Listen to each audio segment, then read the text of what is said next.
Hi అండి అందరికీ. నేనైతే ఈరోజు గిన్నె రొట్టె చేసుకుంటున్నానండి. దానికోసం నేను బియ్యం పిండి తీసుకుని అందులో తరిగి పెట్టుకున్న కొత్తిమీర, కరివేపాకు, ఉల్లిపాయ ముక్కలు, నానబెట్టి పెట్టుకున్న పెసరపప్పు, శనగపప్పు కూడా వేసుకోవచ్చండి.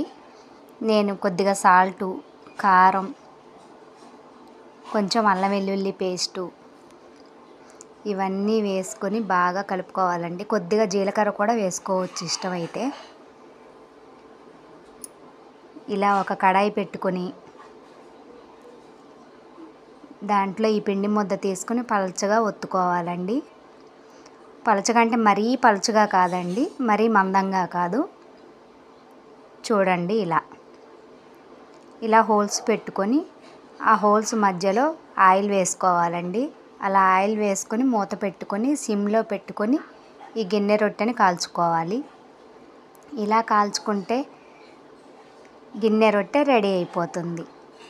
ఈ వీడియో కనుక మీకు నచ్చినట్టయితే లైక్ చేయండి, షేర్ చేయండి, సబ్స్క్రైబ్ చేయండి. చూసారా ఎలా రెడీ అయిందో? ఇంతేనండి, గిన్నె రొట్టె రెడీ.